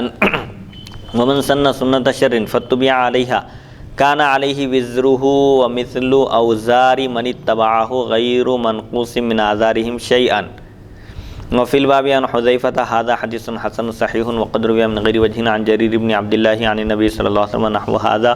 وقد روی ھذا الحدیث عن المنذر بن جریر بن عبد اللہ عن ابیہ عن النبی صلی اللہ علیہ وسلم وقد روی عن عبد اللہ بن جریر عن ابیہ عن النبی صلی اللہ علیہ وسلم ایضا۔ حضرت جریر بن عبداللہ رضی اللہ عنہ سے روایت رسول اللہ کرم صلی اللہ علیہ وسلم نے ارشاد فرمایا، جس نے اچھا طریقہ جاری کیا پھر اس پر عمل کیا گیا تو اس کے لیے اپنا ثواب بھی ہے، اور اسے عمل کرنے والوں کے برابر بھی ثواب ملے گا، جبکہ ان کے ثواب میں، ان کے اجر و ثواب میں کوئی کمی نہیں ہوگی۔ اور جس نے برا طریقہ جاری کیا پھر وہ طریقہ اپنایا گیا، اس کی اتباع کی گئی، پیروی کی گئی، لوگوں نے اس کو اختیار کر لیا، تو اس کے لیے اپنا گناہ بھی ہے اور ان لوگوں کے گناہ کے برابر بھی جو اس پر عمل پیرا ہوئے، بغیر اس کے کہ ان کے گناہوں میں کچھ کمی ہو۔ اس باب میں حضرت حذیفہ رضی اللہ عنہ سے بھی روایت مذکور ہے۔ یہ حدیث حسن صحیح ہے۔ حضرت جریر بن عبداللہ رضی اللہ عنہ سے اس کے ہم معنی مرفوع حدیث کئی سندوں سے مروی ہے۔ حضرت جریر بن عبداللہ کے دونوں صاحبزادے حضرت منذر اور حضرت عبیداللہ رضی اللہ عنہ اپنے والد کے واسطے سے نبی کریم صلی اللہ علیہ وسلم سے روایت کرتے ہیں۔ بہرحال اس حدیث شریف کا خلاصہ بھی یہی ہے کہ اچھے طریقے کی بنیاد ڈالنا چاہیے، اچھا طریقہ رائج کرنا چاہیے، جیسے نکالنا چاہیے، جیسے ذکر و اذکار کی محفل منعقد کی جا رہی ہے اور دروس کا سلسلہ جاری ہے، حلقہ درس قائم کیا جا رہا ہے، لوگوں کے دلوں کا تزکیہ کرنے کے لیے، تصفیہ کرنے کے لیے، ان کو دینی معلومات فراہم کرنے کے لیے دروس مقرر کیے جا رہے ہیں تاکہ عوام کو فائدہ ہو اور معلومات ہوں ان کو، اور وہ ان پر عمل کریں۔ ایسے ہی مسواک کی سنت جو بالکل تقریباً ختم ہو چکی ہے، اس سنت کا بھی احیاء کرنا چاہیے، تاکہ عام طور پر یہ ہوتا ہے کہ انسان ایک دوسرے کو دیکھ کر سیکھتا ہے۔ ایک شخص ہوتا ہے جس کے دل میں رغبت ہوتی ہے، میلان ہوتا ہے، طبیعت مائل رہتی ہے، اور وہ چاہتا ہے کہ وہ شرعی احکام پر عمل کرے، سنتوں کی پیروی کرے، حضور اکرم صلی اللہ علیہ وسلم کی ایک ایک سنت پر عمل کرنے کی کوشش کرے۔ یہ عام طور پر بعض لوگوں کی کوشش ہوتی ہے، اور بعض لوگ مقتدا ہوتے ہیں، ایسے ہوتے ہیں جن کو دیکھ کر لوگ عمل کرتے ہیں، تو ایسے لوگوں کو چاہیے کہ وہ ایسی سنتوں کا احیاء کرے اور اچھا اہتمام کرے تاکہ لوگ ان کو دیکھ کر ان کی پیروی کریں اور ان کے نقش قدم پر چلتے ہوئے دنیا میں بھی سرخرو ہوں اور آخرت میں بھی کامیابی حاصل کریں۔ حدیث نمبر 2782 باب الاخذ بالسنت واجتناب البدعۃ۔ حدثنا علی بن حجر حدثنا بقیۃ بن الولید عن بحیر بن سعد عن خالد بن معدان عن عبد الرحمن بن عمرو السلمی عن العرباض بن ساریۃ قال وعظنا رسول اللہ صلی اللہ علیہ وسلم یوما بعد صلاۃ الغداۃ موعظۃ بلیغة ذرفت منها العيون ووجلت منها القلوب فقال رجل إن هذه موعظة مودع فماذا تعهد إلينا يا رسول الله قال أوصيكم بتقوى الله والسمع والطاعة وإن عبد حبشي فإنه من يعيش منكم يرى اختلافا كثيرا وإياكم ومحدثات الأمور فإنها ضلالة فمن أدرك ذلك منكم فعليه بسنتي وسنة الخلفاء الراشدين المهديين عضوا عليها بالنواجذ. هذا حديث حسن صحيح قد روى ثور بن يزيد عن خالد بن معدان عن عبد الرحمن بن عمرو السلمي عن الرباط بن ساریہ عن النبي صلی اللہ علیہ وسلم نحو هذا. سنت کو اختیار کرنے اور بدعات سے بچنے کا بیان. سنتوں کی پیروی کرنا چاہیے اور بدعاتوں سے اجتناب کرنا چاہیے، بچنا چاہیے. حضرت ارباز بن ساریہ رضی اللہ عنہ فرماتے ہیں رسول اکرم صلی اللہ علیہ وسلم نے ایک دن صبح کی نماز کے بعد ہمیں نہایت بلیغ وعظ فرمایا، نصیحت فرمائی. ایسا وعظ فرمایا آپ نے، ایسی نصیحت فرمائی جس سے آنکھیں اشک بار ہو گئی اور دل لرز اٹھے، ڈر گئے، خوف محسوس کیے. ایک شخص نے عرض کیا یہ تو رخصت ہونے والے شخص کے وعظ جیسا ہے. حضور اکرم صلی اللہ علیہ وسلم کا وعظ جب انہوں نے سنا تو کہا کہ ایسا معلوم ہوتا ہے اس وعظ کو سننے کے بعد کہ حضور اکرم صلی اللہ علیہ وسلم اب وصال فرمانے والے ہیں. نصیحتوں سے، موعظت سے، مواعظ سے صحابہ نے اندازہ کر کے ایک شخص نے عرض کیا، پوچھا کہ ایسا معلوم ہوتا ہے کہ آپ کا یہ وعظ سننے کے بعد کہ ایک رخصت ہونے والا شخص جس طرح وعظ و نصیحت کرتا ہے، تاکید کرتا ہے، ایسے ہم کو معلوم ہو رہا ہے. اب ایسی صورت میں آپ ہمیں کس بات کا حکم دیتے ہیں، ہم کو کیا کرنا چاہیے؟ تو حضور اکرم صلی اللہ علیہ وسلم نے فرمایا میں تمہیں اللہ تعالیٰ سے ڈرتے رہنے، نیز امیر کی اطاعت، امیر کا حکم سننے اور ماننے کا حکم دیتا ہوں، اگرچہ وہ حبشی غلام ہی کیوں نہ ہو. اگر حبشی غلام کو تمہارا امیر مقرر کیا جائے، تمہارا سربراہ، تمہارا صدر بنایا جائے، تب بھی تم اس کی بات مانو، اس کی اطاعت کرو اور اس کے حکم کی خلاف ورزی نہ کرو. بے شک تم میں سے جو شخص زندہ رہے گا وہ یقیناً بہت سارے اختلافات دیکھے گا، آگے چل کر بہت سارے اختلافات ہوں گے اور دین جو اصلی حالت پر باقی تھا اس میں تبدیلیاں دیکھیں گے. شریعت کے خلاف نئی باتوں سے بچتے رہنا کیونکہ یہ گمراہی ہے. تم میں جو شخص یہ زمانہ پائے اسے میری اور میرے ہدایت یافتہ اور ہدایت دینے والے خلفاء کا طریقہ اختیار کرنا چاہیے. سنت کو دانتوں سے مضبوطی سے پکڑ لو. یہ حدیث حسن صحیح ہے. ثور بن یزید نے بواس سے خالد بن معدان، عبد الرحمن بن عمرو السلمی، حضرت ارباز بن ساریہ رضی اللہ عنہ سے اس کے ہم معنی مرفوع حدیث روایت کی ہے. اس حدیث شریف میں حضور اکرم صلی اللہ علیہ وسلم نے صحابہ کو نصیحت فرمائی، ایک بلیغ خطبہ ارشاد فرمایا، واضح نصیحت فرمائی. اس میں آپ نے خاص طور پر سب سے پہلے جس کی تاکید کی وہ ہے اللہ تعالیٰ کا خوف، اللہ تعالیٰ کا ڈر. جس انسان کے دل میں اللہ کا ڈر ہوتا ہے، اس کا خوف اور اس کی خشیت ہوتی ہے، وہ گناہوں سے بچتا ہے اور اللہ کی اطاعت کرتا ہے. پھر حضور اکرم صلی اللہ علیہ وسلم نے امیر کی اطاعت کرنے کا حکم دیا کہ جو تمہارا امیر ہو، جو تمہارا صدر ہو، جو تمہارا نگران کار ہو، تمہارا سربراہ ہو، اس کی بات مانو اگرچہ کہ وہ حبشی غلام ہی کیوں نہ ہو. حبشی غلام کو بھی اگر تمہارا امیر بنایا جائے تو تم پر اس کی اطاعت اور اس کی بات ماننا لازم ہے. پھر آپ فرمائیں کہ آگے چل کر اختلافات ہوں گے، صحابہ کے زمانے کے بعد اختلافات پیدا ہوں گے. خود ایک صحابی فرماتے ہیں کہ میں حضور اکرم صلی اللہ علیہ وسلم کے زمانے اقدس میں جو کیفیت دیکھتا تھا، جو ماحول تھا، آج وہ ماحول مجھے نظر نہیں آ رہا ہے. صرف ایک چیز باقی رہ گئی ہے، بس نماز ادا ہو رہی ہے، بقیہ سب چیزوں میں تبدیلی آ گئی ہے، تغیر آ گیا ہے. تو بہرحال اس کے بعد حضور اکرم صلی اللہ علیہ وسلم نے ارشاد فرمایا کہ شریعت سے ہٹ کر، دین سے ٹکرانے والی جو چیزیں ہیں، اگر ایسی بدعتوں کو ایجاد کیا جائے تو ان سے بچو، اجتناب کرو، احتیاط کرو، دور رہو. البتہ اگر کوئی ایسا زمانہ پائے جس میں نئی چیزیں ایجاد ہو رہی ہے، شریعت اور دین کے خلاف جا رہی ہے، ایسے عقائد رائج کیے جا رہے ہیں، لوگوں کے درمیان پھیلائے جا رہے ہیں، گمراہ فرقے اپنا عقیدہ، اپنا مذہب جاری کرنے کے لیے، لوگوں کو اس کا معتقد بنانے کے لیے اور اس مذہب میں داخل کرنے کے لیے وضع حدیث کا فتنہ بھی اس وقت شروع ہو گیا تھا کہ حدیثیں اپنی طرف سے گھڑ کر بیان کر رہے تھے. تو حضور فرماتے ہیں اگر ایسا زمانہ پاؤ تو اس وقت میری سنت کو اور میرے خلفائے راشدین کی سنت کو مضبوطی سے پکڑے رہو، ان پر عمل کرو. میرا طریقہ کیا ہے اور میرے صحابہ کا طریقہ کیا ہے خلفائے راشدین ہدایت یافتہ صحابہ جو خود ہدایت یافتہ ہیں اور دوسروں کو بھی منزل مقصود تک پہنچانے والے ہیں، ان کا طرز عمل کیا تھا یہ دیکھو بس۔ تو اس سے معلوم ہوتا ہے کہ حضور اکرم صلی اللہ علیہ وسلم نے خلفائے راشدین کی بھی پیروی کرنے کا حکم دیا اور یہ فرمایا کہ بدعتوں سے اجتناب کرو، آگے چل کر بدعتوں کو ترویج دی جائے گی، بدعتوں کو ایجاد کیا جائے گا اور بہت سارے اختلافات ہوں گے۔ ان تمام صورتوں میں اپنے دامن کو ان اختلافات سے بچا کر اللہ اور اس کے رسول کے احکام کی پیروی کرتے ہوئے زندگی گزارنا چاہیے۔ حدیث نمبر 2783 حدثنا بذلك الحسن بن علی الخلال وغیر واحد قالوا حدثنا ابو عاصم عن ثور بن یزید عن خالد بن معدان عن عبد الرحمن بن عمرو السلمی عن العرباض بن ساریۃ عن النبی صلی اللہ علیہ وسلم نحوه عن العرباض بن ساریۃ یکنى ابا نجیح وقد روی هذا الحدیث عن حجر بن حجر عن عرباض بن ساریۃ عن النبی صلی اللہ علیہ وسلم نحوه۔ حضرت حسن بن علی خلال اور دوسرے راوی فرماتے ہیں ہم سے ابو عاصم نے بواسطہ ثور بن یزید، خالد بن معدان اور عبد الرحمن بن عمرو سلمی حضرت عرباض بن ساریہ رضی اللہ تعالیٰ عنہ سے اس کے ہم معنی حدیث مرفوعاً روایت کی۔ عرباض بن ساریہ کی کنیت ابو نجیح ہے۔ حجر بن حجر کے واسطے سے بھی یہ حدیث حضرت عرباض بن ساریہ رضی اللہ عنہ سے مروی ہے۔ حدیث نمبر 2784 حدثنا عبداللہ بن عبد الرحمن حدثنا محمد بن عیینہ عن مروان بن معاویۃ عن کثیر بن عبد اللہ عن ابیہ عن جدہ ان النبی صلی اللہ علیہ وسلم قال لبلال بن الحارث اعلم قال ما اعلم یا رسول اللہ قال انه من احیا سنة من سنتی قد امیتت بعدی کان له من الاجر مثل من عمل بها من غیر ان ينقص من اجورهم شیئا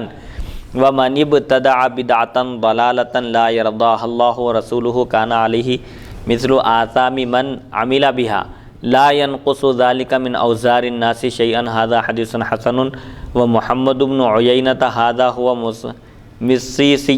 شامي وكثير بن عبد الله هو ابن عمرو بن عوف المزني۔ کثیر بن عبداللہ بواسطہ اپنے والد اپنے دادا سے روایت کرتے ہیں نبی اکرم صلی اللہ علیہ وسلم نے حضرت بلال بن حارث سے فرمایا جان لو۔ عرض کیا یا رسول اللہ میں کیا جانوں، کیا بات معلوم کروں؟ تو آپ نے فرمایا جس نے میری ایسی سنت کا احیاء کیا، میری ایسی سنت کو زندہ کیا جو میرے بعد مٹ چکی تھی، ختم ہو چکی تھی، اس کے لیے اتنا ہی ثواب ہے جتنا اس پر عمل کرنے والوں کے لیے ہے، بغیر اس کے کہ ان کے ثواب میں کچھ کمی ہو۔ جو سنت ختم ہو چکی ہے، مٹا دی جا چکی ہے، جس پر لوگ عمل نہیں کر رہے ہیں، سستی اور کاہلی کی وجہ سے چھوڑ دیے ہیں، تو ایسی سنت کا احیاء کرنے والا شخص رسول اکرم صلی اللہ علیہ وسلم اس کے لیے خوشخبری عطا فرماتے ہیں کہ جو اس کا احیاء کرے گا تو قیامت تک جتنے لوگ اس عمل کو اختیار کریں گے، اس پر عمل کریں گے، تو ان تمام کا اجر و ثواب بھی اس کو ملے گا اور کسی کے بھی اجر و ثواب میں کوئی کمی نہیں ہوگی۔ عمل کرنے والوں کو ان کا اجر و ثواب برابر ملے گا اور اس شخص کی وجہ سے چونکہ ان لوگوں نے اس سنت کو اختیار کیا ہے، اس پر عمل کرنا شروع کیا ہے، لہذا اس سنت کا احیاء کرنے والے کو بھی ثواب ملے گا۔ اور جس نے کسی برائی کا آغاز کیا، کسی بدعت کی بنیاد ڈالی، بدعت کو ایجاد کیا، گمراہ کن عقائد اور قرآن اور حدیث سے ٹکرانے والے عقائد کو لوگوں کے درمیان رائج کیا، ان عقائد کی نشر و اشاعت کیا اور اس مذہب کو پھیلانے کے لیے، اس کو ساری دنیا میں عام کرنے کے لیے مختلف طریقے اختیار کر کے جو بدعت کو رائج کرے گا، اس کو رواج دے گا، تو کیسی بدعت جو اللہ اور اس کے رسول کو پسند نہیں، جس سے اللہ اور اس کے رسول راضی نہ ہوں، جو شرعی احکام سے ٹکرانے والی بدعتیں ہوں، وہ قطعاً اسلام میں اس کی اجازت نہیں ہے۔ جو ایسا کرے گا اس پر اتنا ہی گناہ ہے جتنا اس برائی کا ارتکاب کرنے والوں پر ہے۔ تو جتنے لوگ اس بدعت پر عمل کریں گے، ان گمراہ کن عقائد کو اور ان نظریات کو اختیار کریں گے، قیامت تک اگر وہ سلسلہ چلے گا تو اس بدعت کو ایجاد کرنے والے کو بدعت ایجاد کرنے کی وجہ سے عذاب تو ہوگا ہی، لیکن قیامت تک جتنے لوگ اس پر عمل کریں گے، ان عقائد کو اور ان نظریات کو، ان تعلیمات کو اپنائیں گے، ان کا گناہ بھی اس کو ہوگا، ان کے گناہ میں کوئی کمی نہیں ہوگی، نہ اس کے گناہ میں کوئی کمی ہوگی، بغیر اس کے کہ ان کے عذاب میں کچھ کمی ہو۔ قیامت تک ان گمراہ کن نظریات، عقائد، تعلیمات اور دروس پر جو لوگ عمل کریں گے، غلط چیزوں پر، بدعتوں پر، تو بدعت ایجاد کرنے والے کو بھی گناہ ہوگا اور ان کو بھی گناہ ہوگا۔ لہٰذا شریعت سے ٹکرانے والی کوئی ایسی چیز ایجاد نہیں کرنا چاہیے۔ بدعتوں سے بچنے کی خاص طور پر تاکید کی گئی ہے کہ ہر بدعت گمراہی ہے اور ہر گمراہی دوزخ میں ہے، تو بدعت ایجاد کرنے سے احتیاط کرنا چاہیے۔ قرآن اور احادیث میں جو احکام بیان کیے گئے ہیں اور جو طریقے بیان کیے گئے ہیں، انہی طریقوں کو اختیار کرنے کی ضرورت ہے اور احادیث شریفہ کو مضبوطی سے تھامنا چاہیے۔ اور ایسی چیزوں کا ایجاد نہیں کرنا چاہیے، ایسی چیزیں نکالنا نہیں چاہیے جو غیر مسلموں سے مشابہت کرتی ہیں۔ ہاں، جیسے غیر مسلم کافر لوگ مندروں میں جا کر نعرے بنتے ہیں، فلاں جو ہے ڈالتے ہیں، کرتے ہیں، تو بعض ہمارے مسلمان بھائی اور بہنیں کیونکہ یہ لوگ جو ہے معلوم نہیں ہیں مسائل، دینی مسائل معلوم نہیں ہونے کی وجہ سے ہمارے مسلمان بھائی اور بہنیں، ہماری مائیں، یہ لوگ درگاہوں پر جا کر حاضری دیتی ہیں اور وہاں پر نعرے وغیرہ باندھتی ہیں، وہاں پر خفل وغیرہ باندھتی ہیں۔ حد یہ ہو گئی ہے کہ اللہ والوں کی بارگاہ میں، اولیاء اللہ کی بارگاہوں میں، ولیوں کی بارگاہوں میں لوگ جو ہے کسی لڑکی سے ایک شخص محبت کرتا ہے اور جو ہے وہ اس سے محبت ہونے کی وجہ سے لہذا میں اس سے محبت کرتا ہوں، اس سے عاشقی کرتا ہوں، اس کو پسند کرتا ہوں، اس کو میں بے حد چاہتا ہوں، اس سے میری شادی کرا دی جائے۔ اس قسم کے الفاظ لکھ کر بزرگوں کی مزار مبارک پر لگانا، یہ کتنی بدنصیبی کی بات ہے، کتنی بری بات ہے کہ اللہ والوں کی بارگاہ میں ایسا کام ہم کر رہے ہیں جو غیر مسلم مندروں میں جا کر کرتے ہیں، نعرے وغیرہ بنتے ہیں۔ تو اس سے اسلام میں منع کیا گیا ہے اور یہی چیز دین میں نئی چیز ہے، اور یہی چیز دوزخ میں لے کر جانے والی ہے۔ تو میرا ان لوگوں کے لیے پیغام ہے مفتی صاحب، یہ جو لوگ ایسا کرتے ہیں، اللہ ان کی بھی اصلاح فرمائے، اللہ میری بھی اصلاح فرمائے، آمین جی۔ کیونکہ مفتی صاحب بزرگوں کی مزار مبارک پر حاضری دینا یہ بے شک سعادت مندی ہے، نیکی ہے، خیر و برکت ہے، یقیناً بزرگوں سے فیض بھی حاصل ہوتا ہے۔ شہر حیدرآباد کے مشہور مفتی حضرت علامہ مولانا مفتی محمد عظیم الدین صاحب قبلہ حفظہ اللہ جامع نظامیہ کے جو اس وقت مفتی ہیں، آپ فرماتے ہیں، میں نے مول صاحب سے سوال کیا تو مفتی صاحب نے فرمایا کہ بیٹے جو شخص بزرگوں کی مزارات پر حاضری دیتے ہیں، زیارت کرتے ہیں، تو ان کا فیض جاری ہو جاتا ہے اور وہ بزرگوں کا فیض اس وقت تک باقی رہتا ہے جب تک آپ کوئی حرام کام نہیں کریں، کوئی گناہ کا کام نہیں کریں، جب تک بزرگوں کا فیض باقی رہتا ہے۔ آپ جیسا ہی حرام کام کرتے ہیں، کوئی گناہ کا کام کرتے ہیں، کوئی برا کام کرتے ہیں، تو وہ بزرگ کا فیض ختم ہو جاتا ہے۔ اور پھر منصاف فرماتے ہیں، اور میں نے میرے والد صاحب سے بھی غالباً یہ بات سنی، حضرت شیخ المشائخ سید محمد عبد القدیر الحسینی المعروف نورانی پاشا رحمۃ اللہ علیہ سے یہ بات سنی ہے غالباً کہ میرے بابا جان سرکار فرماتے ہیں کہ بیٹے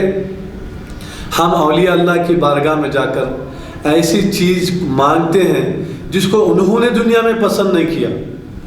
دیکھیے ہم اولیاء اللہ کی بارگاہوں میں اس لیے جاتے ہیں کہ مجھے فلاں لڑکی سے شادی ہو جائے، میرا کاروبار اچھا جو ہے چل پڑے، میرے کاروبار میں ترقی ہو، میں ڈاکٹری کروں، میں فلاں کروں، میرا یہ دنیا کا یہ کام بن جائے، یہ کام بن جائے، میری بہو مجھ کو جو ہے نا ستا رہی ہے لہذا بہو میرے کنٹرول میں آ جائے، بہو یہ کہتی ہے کہ ساس ظالم بنی ہوئی ہے لہذا ساس میرے قابو میں آ جائے، میرے کنٹرول میں آ جائے، اور میرا شوہر جو ہے نا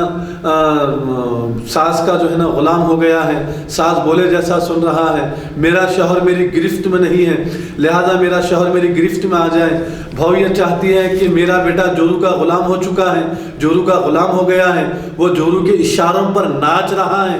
وہ جیسا جیسا نچا رہی ہے ویسا ویسا ناچ رہا ہے، مکمل اس کے کنٹرول اور اس کے اختیار میں چلا گیا ہے، لہذا اس کے کنٹرول اور اختیار سے نکل کر وہ میرے کنٹرول اختیار میں آ جائے۔ ایسی چیزیں ہم اللہ والوں کی بارگاہ میں جا کر مانتے ہیں، یہ کیا ہی افسوس کی بات ہے۔ تو بابا جان فرماتے ہیں کہ بیٹے یہ اللہ والے دنیا میں یہ چیزیں اپنے لیے پسند نہیں کریں تو آپ بتائیے کیوں کر یہ بزرگ اللہ کی بارگاہ میں دعا کر کے وہ چیز ہم کو دلائیں گے؟ ہرگز نہیں دلائیں گے. کیوں دلائیں گے؟ جبکہ وہ لوگ اپنے لیے دنیا پسند نہیں کریں تو کیا ہمارے کو دنیا دلائیں گے؟ کوئی شخص یہ دعا نہیں کرتا اللہ والوں کی بارگاہ میں جا کر ان کا وسیلہ لے کر، کوئی ایسی دعا نہیں کرتا جس سے کہ ہماری آخرت بن جائے، حضور کی زیارت ہم کو نصیب ہو. دنیا میں ہمارا کوئی کام بھی حضور صلی اللہ علیہ وسلم کے خلاف سنت نہ ہو، ایک کام بھی ہمارا حضور کی سنت کے خلاف نہ ہو، اور مکمل اللہ و رسول کی اطاعت ہم کریں. حضور اکرم صلی اللہ علیہ وسلم سے، صحابہ، تابعین، اولیاء اللہ سے، اللہ کے ولیوں سے صحیح معنی میں ہم کو دل سے ان سے محبت ہو جائے، اور وہ جو کام کیے ہیں دنیا میں، جو اللہ و رسول کی اطاعت کیے ہیں، عمل کیے ہیں، نیکیاں کیے ہیں، ان کے جیسی نیکی ہم کو عطا فرمائے. ہماری اولاد بھی نیک ہو یا اللہ ان کو اور ہم کو دنیا و آخرت میں کامیابی عطا فرمائے، ہمارا خاتمہ ایمان پر فرمائے. ایسی دعا کرنا چاہیے. کوئی ایسی دعا نہیں کرتا ہے. اب دیکھیے جتنے درگاہیں ہیں، درگاہوں میں فقط عورتوں کی ایک لائن رہتی ہے، اور فقط وہ اسی لیے آتے ہیں کہ ساز ہماری کنٹرول میں آ جائے، شوہر ہماری کنٹرول میں آ جائے، لہذا کچھ عجیب عجیب. اللہ ہم سب کی جو ہے نا حفاظت فرمائے، مدد فرمائے، اصلاح فرمائے. اصلاح کی ضرورت ہے یہاں پر. ایسی چیزیں ایجاد کرنے سے منع کیا گیا ہے جس سے جو چیز کافروں سے ملتی ہے. دیکھیے مندروں میں جا کر دیکھیں، کافرہ ناڑے بنتے ہیں، کافرہ خفال بنتے ہیں، کافر ایگزام میں پاس ہونے کے لیے پرچی چٹیاں جو ہیں مندروں میں لگا دیتے ہیں. کیا یہ ان سے مشابہت نہیں ہے؟ ایسے ہی چیزوں کے ایجاد کرنے سے منع کیا گیا ہے دین اسلام میں. کیا یہ صحیح ہے مفتی صاحب؟ جی صحیح ہے بالکل. اب دیکھیے ایک مسئلہ جیسا کہ ہر وہ چیز جو حضور اکرم صلی اللہ علیہ وسلم کے عہد مبارک میں نہیں تھی وہ بدعت ہے. تو اب بدعت کی قسمیں بیان کیے ہیں. بہرحال بعض تسلیم کرتے ہیں قسموں کو اور بعض نہیں مانتے ہیں. جیسا کہ قرآن مجید حضور اکرم صلی اللہ علیہ وسلم کے ظاہری حیات مبارکہ تک ایک جگہ مدون نہیں تھا، کتاب کی شکل میں موجود نہیں تھا. مختلف پتوں پر، کھجور کے پتوں پر، کھجور کی شاخوں پر، مختلف چیزوں پر لکھا ہوا، چیدہ چیدہ پھیلا ہوا تھا، صحابہ کے سینوں میں محفوظ تھا. لیکن جب حضور اکرم صلی اللہ علیہ وسلم کے وصال باکمال کے بعد جنگ یمامہ میں تقریباً 700 حفاظ صحابہ شہید ہو گئے. 700 ایسے صحابہ جام شہادت نوش فرمائے جن کے سینوں میں قرآن مقدس محفوظ تھا، زبانی جن کو ازبر یاد تھا. تو حضرت عمر رضی اللہ عنہ نے حضرت ابوبکر صدیق رضی اللہ عنہ کی خدمت میں عرض کیا، آپ خلیفہ وقت تھے، کہ جنگ یمامہ میں تقریباً 700 حفاظ صحابہ شہید ہو چکے ہیں. اگر حفاظ صحابہ کی شہادت کا یہی سلسلہ جاری رہا تو ایک دن یہ کتاب قرآن مجید ہمارے ہاتھ سے نکل جائے گی. لہٰذا اس کو ایک جگہ محفوظ کرنے کا، ایک جگہ جمع کرنے کا کام اب کرنا چاہیے. تو حضرت ابوبکر صدیق رضی اللہ عنہ نے فرمایا، اے عمر میں وہ کام کیسے کروں جو رسول اکرم صلی اللہ علیہ وسلم نے نہیں فرمایا؟ تو حضرت عمر نے عرض کیا کہ اللہ کی قسم یہ کام خیر کا ہے، اس میں کسی قسم کا کوئی گناہ نہیں ہے، کوئی شر نہیں ہے، اچھا کام ہے. ہماری نیت، ہمارا مقصد یہ ہے کہ قرآن مجید جو دستور حیات ہے، جو ساری کائنات کے لیے اپنے اندر ہدایت کا پیغام رکھتا ہے، ایسا مقدس کلام جو انسان کی ہر زمانے میں، ہر جگہ انسان کی رہنمائی کرنے کی صلاحیت اور قابلیت رکھتا ہے، اس کلام کو اب محفوظ کرنے کا وقت آ گیا ہے. اگرچہ کہ حضور نے یہ کام نہیں کیا، اس وقت ضرورت محسوس نہیں ہوئی، لیکن اب وقت کا تقاضا ہے کہ قرآن مجید کو ایک جگہ جمع کیا جائے. حضرت عمر رضی اللہ عنہ بار بار یہ عرض کرتے رہے اور اپنا مدعا پیش کیے اور اس کی بھلائی پر ہی تقریر کرتے رہے، حتیٰ کہ حضرت ابوبکر صدیق رضی اللہ عنہ کا بھی شرح صدر ہو گیا.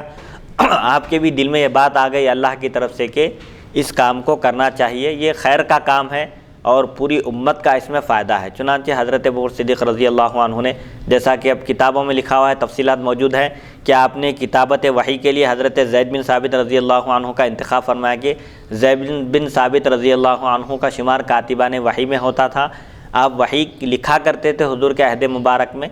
ان سے اس بات کی درخواست کی گئی، ان کو حکم دیا گیا. بہرحال مختلف صحابہ جن کے پاس قرآن مجید لکھا ہوا موجود تھا یا جن کو زبانی تھا، 2 گواہوں کے ساتھ پیش کرتے تھے،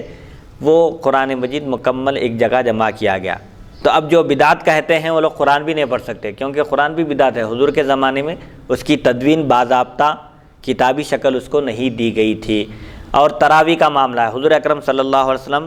3 یا 4 شب قیام فرمائے، تراویح کی نماز ادا فرمائے، اور صحابہ جب 3-4 دن کے بعد انتظار کیا آپ کا تو آپ تشریف نہیں لائے، اور فرمایا کہ اگر مجھے اس بات کا ڈر ہے کہ اگر میں اس کو پابندی سے پڑھوں تو امت پر کہیں فرض نہ ہو جائے اور امت ادا نہ کر سکے۔ تو حضرت عمر رضی اللہ عنہ کے عہد مبارک تک تراویح ہر کوئی اپنی اپنی جگہ الگ الگ پڑھتے تھے۔ حضرت عمر رضی اللہ عنہ کا دور خلافت آیا تو آپ نے ایک بہترین قاری، صحابہ میں جو بہترین انداز میں، اچھے انداز میں جو تلاوت کرنے والے تھے، جن کی بہترین آواز تھی، جب آپ نے دیکھا کہ مختلف جماعتیں الگ الگ طور پر پڑھ رہی ہیں تو سب کو ایک ہی امام کے پیچھے آپ نے جمع کر دیا اور فرمایا کہ یہ کیا ہی اچھی بدعت ہے۔ آپ نے اس کو تراویح کو بھی بدعت فرمایا، لیکن اچھی بدعت ہے۔ آپ نے تراویح کا جو آغاز فرمایا، آغاز تو حضور اکرم صلی اللہ علیہ وسلم کے عہد مبارک ہی میں ہو چکا تھا، لیکن ایک امام کے پیچھے جمع ہو کر پڑھنے کا جو طریقہ آپ نے رعایت کیا، اسی لیے غیر مقلدین حضرات تراویح کو نہیں مانتے، اور حضرت عمر رضی اللہ عنہ کی بدعت کہہ کر وہ لوگ صرف 8 رکعت پڑھتے ہیں۔ بہرحال اس میں تفصیلات ہے، کسی موقع پر وہ بیان کیے جائیں گے۔ تو اصل بیان کرنے کا مقصد یہ ہے کہ وہ بدعت جس سے اللہ اور اس کے رسول راضی نہ ہو وہ مردود ہے، قابل رد ہے، اس پر عمل نہیں کرنا ہے، وہ بدعت گمراہی ہے۔ البتہ ایسی بدعت، ایسا اچھا طریقہ جو قرآن اور حدیث سے نہیں ٹکراتا، وہ طریقہ کافروں کی مشابہت نہ ہو، وہ طریقہ اختیار کرنے کے قابل ہے۔ جو اس طریقے کو ایجاد کرے گا اس کو اس کا اجر و ثواب ملے گا، اور قیامت تک جتنے لوگ اس طریقے پر چلیں گے